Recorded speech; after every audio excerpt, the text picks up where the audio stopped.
vamos a hablar brevemente de la resonancia magnética funcional en la evaluación de memoria operativa en epilepsia del lóbulo frontal. Hay muy pocos estudios específicamente sobre este tema. Sí se ha hecho resonancia magnética funcional para la evaluación de memoria operativa y hay varias tareas que se usan en los diferentes estudios, pero en la evaluación del paciente con epilepsia del lóbulo frontal realmente solo hay 2 estudios y los 2 estudios son con pocos pacientes. Entonces, primero, estos fueron algunos de los estudios que usé como para enfocar la charla. El primero es simplemente como una revisión sobre las epilepsias del lóbulo frontal.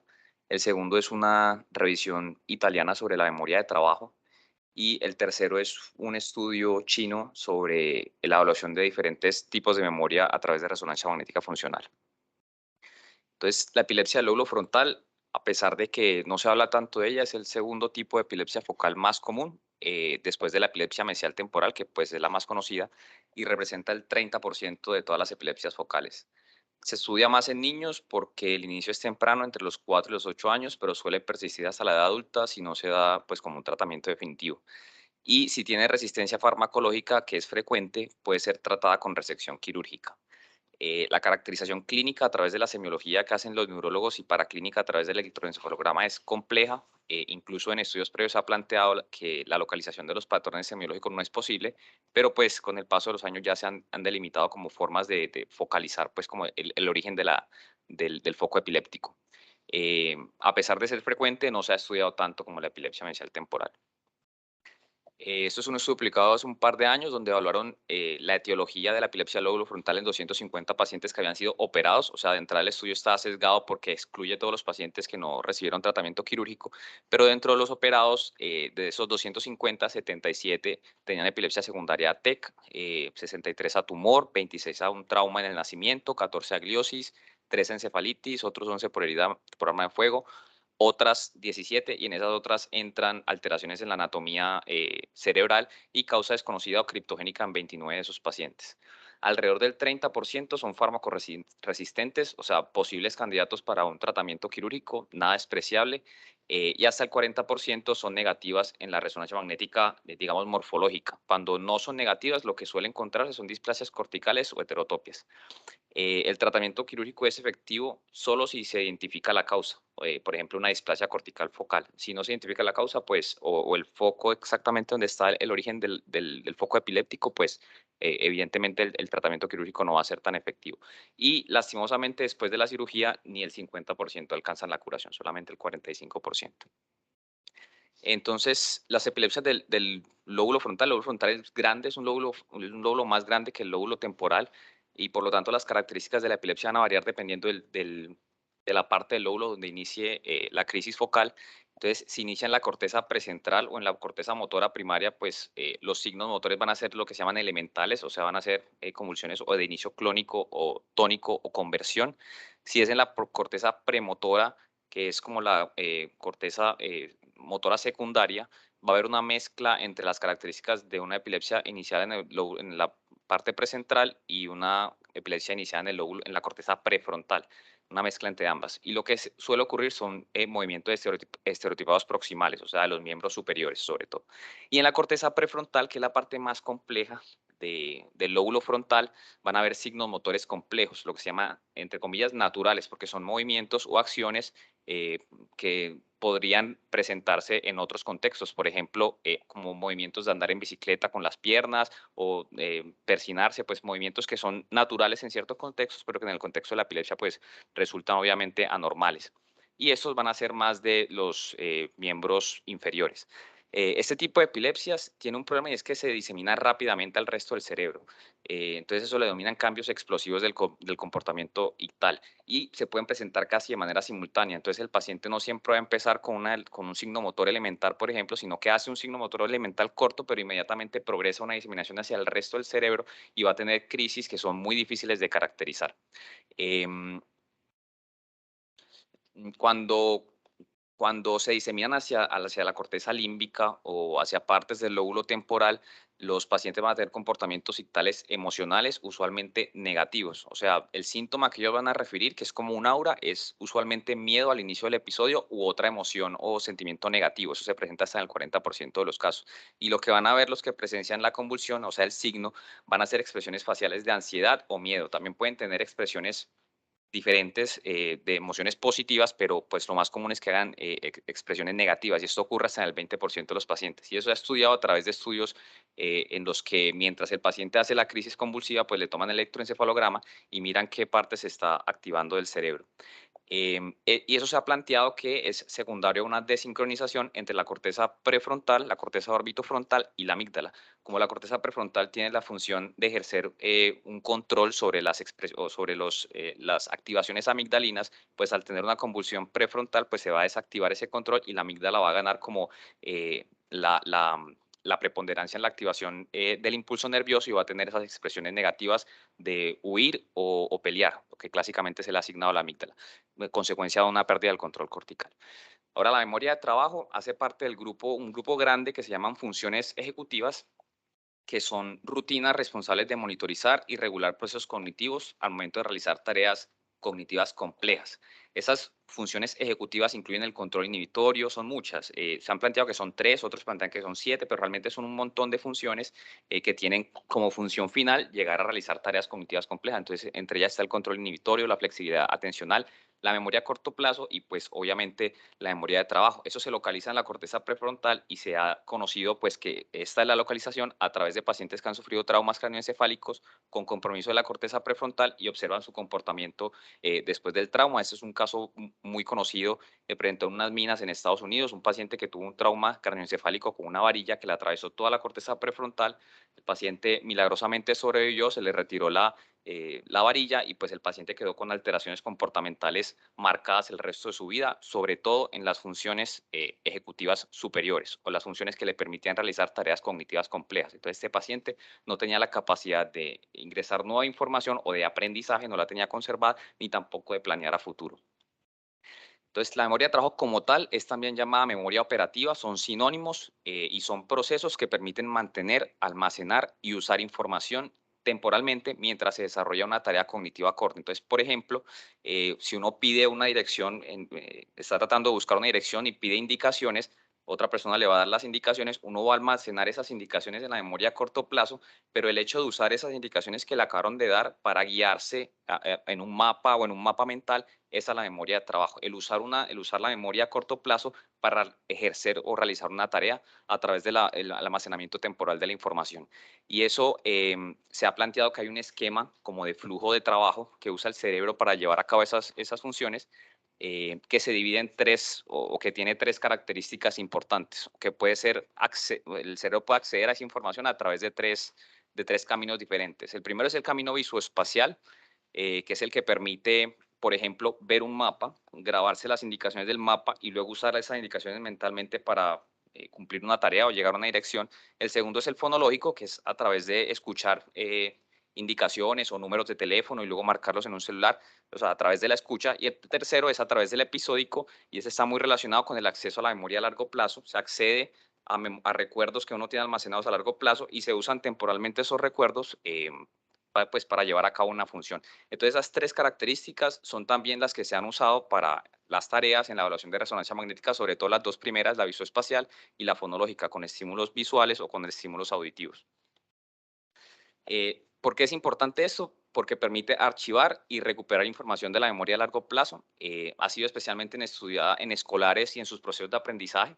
Está relacionada con el IQ, con el rendimiento académico de las personas y con el alcance de objetivos personales a corto y a largo plazo. Y pues lo importante, y esto sí se ha estudiado, es que se ve afectada en pacientes con epilepsia del lóbulo temporal y también del lóbulo frontal y puede estar comprometida en escenarios posoperatorios, especialmente cuando se identifica que hay una dominancia bilateral. Entonces, en la evaluación en resonancia magnética funcional, esto es como general, es decir, para cualquier persona, no específicamente para una persona con epilepsia del lóbulo frontal, porque como les comenté al principio, la epilepsia del lóbulo frontal en resonancia magnética funcional para la evaluación de memoria de trabajo solo se ha estudiado en dos estudios que son pacientes pediátricos de poca cantidad de pacientes y que pues realmente no se ha delimitado o no se ha especificado que sea una indicación realizar este tipo de estudios en los pacientes que tienen epilepsia del lobo frontal, ni prequirúrgica, ni como, es más como un abordaje científico pues, para los estudios de investigación. Entonces hay varias tareas que existen.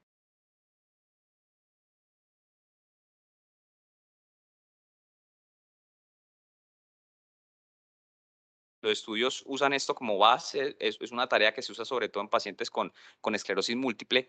Puede hacerse pequeñas modificaciones, pero en general lo que se trata es de dar una serie de números y que el paciente determine, pueden ser números de 2 dígitos o números de 1 dígito. Entonces, por ejemplo, este ejemplo que traigo acá son números de 1 dígito y el paciente escucha los números y cuando la suma de los dos últimos números que escuchó da 10, tiene que presionar un botón. Entonces, por ejemplo, se le escucha el número 7, escucha el número 2, esa suma da 9, entonces el paciente no presiona el botón porque no da 10 la suma.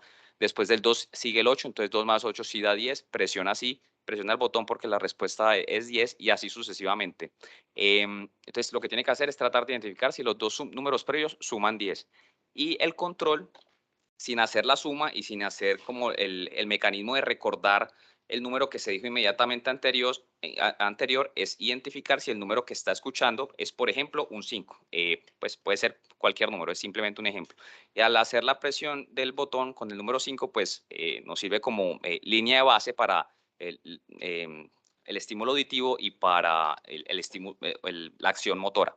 Otra de las tareas que se usa, que es la que vi que más se usaba en los estudios en los que se evalúa la memoria operativa en general, es la que se llama NBAC. Es un task que se llama NBAC y se llama N porque la N determina el número de imágenes previas que el paciente tiene que recordar o interpretar para analizar, para hacer el análisis posterior. Entonces, la tarea es identificar si la posición de la figura es la misma que N figuras previas. Entonces, aquí, por ejemplo, en esta imagen tiene que identificar si la figura, si la posición de la figura es la misma que en dos imágenes previas. Entonces, usualmente se usa una rejilla de 3x3, o sea, de 9 casillas, y se ubica una figura en una de las casillas.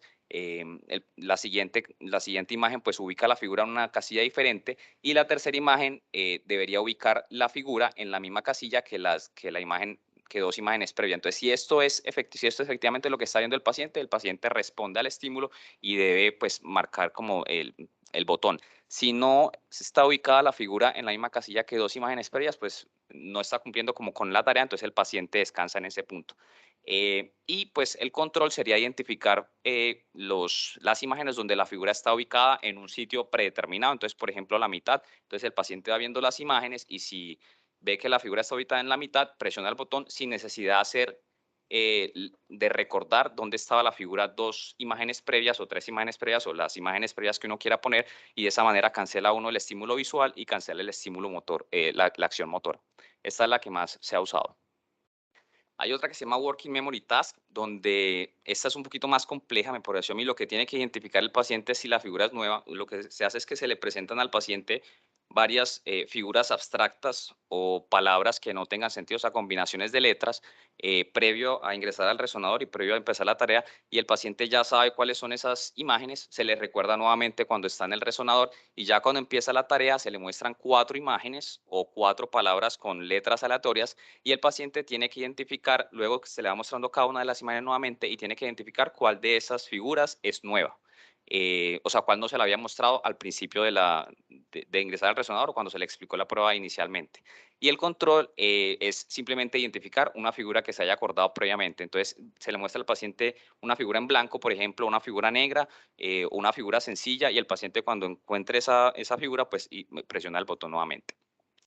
Y la otra, esta, pues no encontré que tuviera como un nombre definido, pero la tarea es identificar si una letra aparece inicialmente. Entonces, lo que hacen primero es mostrar un cuadro de varias letras y figuras. Luego hacen una pausa que puede ser de 3.5 segundos, eso le llaman a ellos retención, como el tiempo en el que el paciente tiene que mantenerla en la memoria las letras que identificó en la primera imagen, y luego se le muestra nuevamente una imagen con una de las letras o figuras que estaba dos imágenes previas. Si la letra aparecía o la figura aparecía en la imagen, en dos imágenes previas, pues el paciente tiene que actuar acorde, presionar el botón como un estímulo positivo, y si no aparecía, pues descansa. Y lo mismo el control, similar a lo que hemos visto anteriormente, es identificar una letra que previamente se haya acordado, que no se haya mostrado en las imágenes previas y que el paciente no tenga que hacer como esa recuperación de la memoria inmediata o la memoria de corto plazo que está haciendo durante la actividad de la tarea. Aparte de estas, hay otras, la mayoría son visuales, esa primera que les mostré es auditiva, todas han demostrado que existe durante la activación de la memoria de trabajo, activación que usualmente es bilateral, es decir, en ambos hemisferios, y a más que eso, ha demostrado que la activación es multilobar, digamos que tradicionalmente se ha.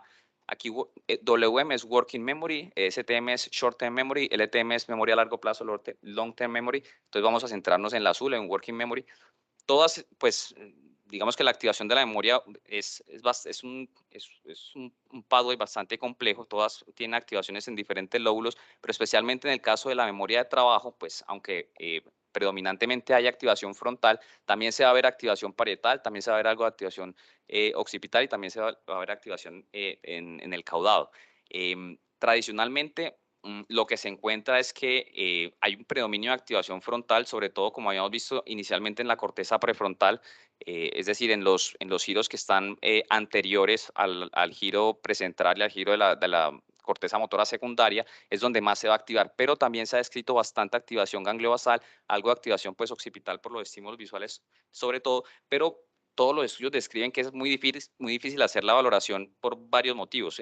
Uno de ellos es que hay activación multilobar y otro es que las tareas requieren, digamos, un conglomerado neuronal complejo que no se va a restringir a una sola localización. Y más en pacientes pues que tienen compromiso de la corteza prefrontal o del lóbulo frontal en general, por ejemplo, en pacientes con epilepsia.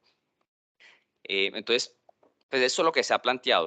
Hay diferentes tareas, esas son las 4 que vi que más se usaban. Hay estudios que, digamos, que avalan su uso en pacientes, sobre todo normales, porque pues se han hecho estudios como tratando de identificar efectivamente cuáles son las zonas del cerebro que se activan en pacientes con patología, específicamente pacientes con patología del lóbulo frontal. Es bien limitada la evidencia que hay. De hecho, no existen estudios que demuestren que el uso sistemático de, de este tipo de pruebas en pacientes con epilepsia del lóbulo frontal marquen algún tipo de pronóstico. Es decir, no se ha identificado que los pacientes que hagan este estudio prequirúrgico y que luego se operen les vaya mejor en cuanto al mantenimiento de la memoria de trabajo que los pacientes a los que no se le haga este estudio. Puede que eso ocurra, pero realmente no lo sabemos. Y tampoco sabemos si esto impacta algo en el tratamiento.